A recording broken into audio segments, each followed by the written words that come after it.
Hello, everyone, and welcome to the Trade Ideas Live Trading Room recap for Friday, September the 13th. Friday the 13th, I should not have traded today. My name is Barry Anderson, moderator of your trading room.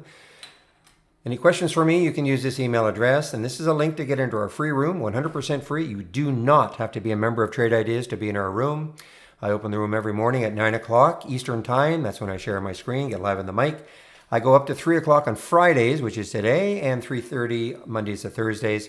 In the email you're getting, you will see a link and a promo code for 15% off a Trade Ideas subscription. That's 15% off the first month only, or the entire year.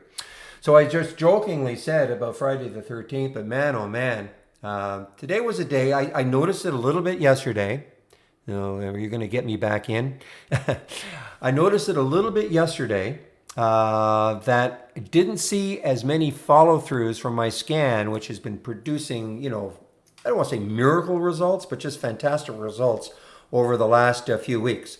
I saw it yesterday, not as many stocks, just sort of, when you get the alert that they kind of continued in the trend of the alert. And today I found it was really bad. I mean, it was really all over the place.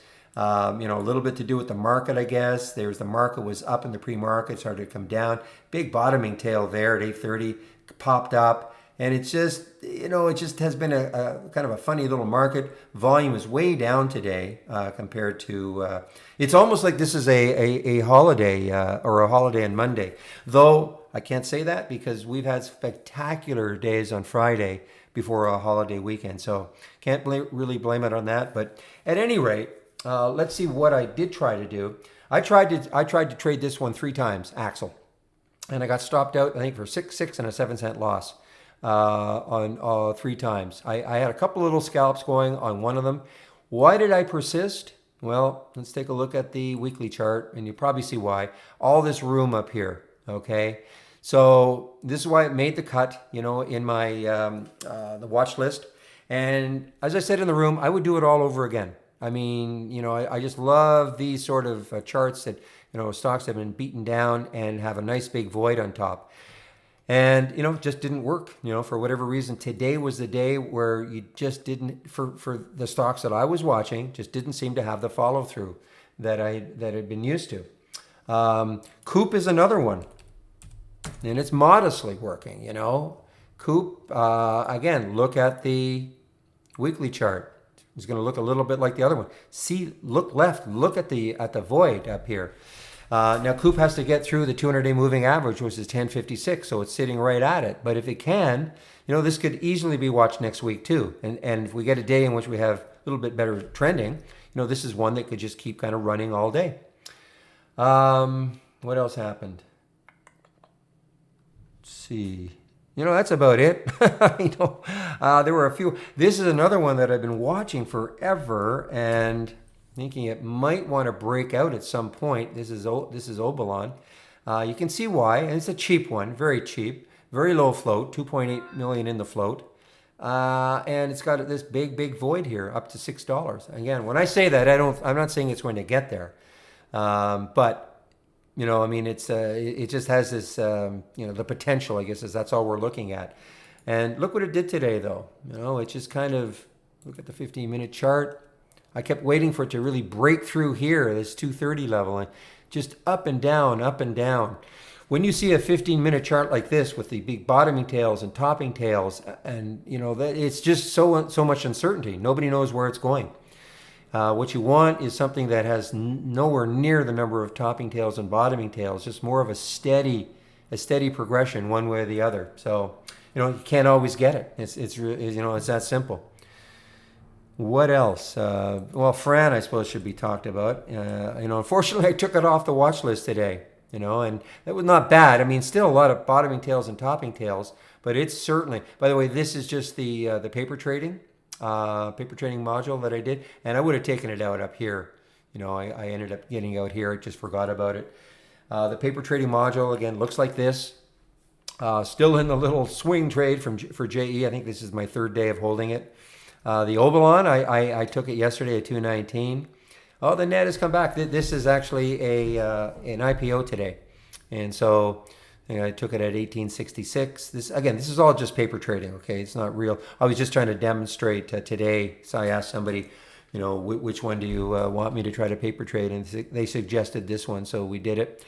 But this is the paper trading module, real live, like it's live data. You're using our data. You're not connecting to your broker. It's not broker dependent at all. You don't even have to have a broker. So you can paper trade, learn how to trade, and this is part of the standard package. It's not available yet. This is still in beta, and say it'll be part. Hopefully, in sometime this September, we'll have a release, which will include the paper trading plus. Another kind of a cool one is the new single stock window. New single stock window looks a little bit like, it's sort of a different font and all. So the detail is there like before, the profile is there, but insiders is now there. So you can and what this is doing, you can see right there, this is all Fran as an example. So it's kind of interesting.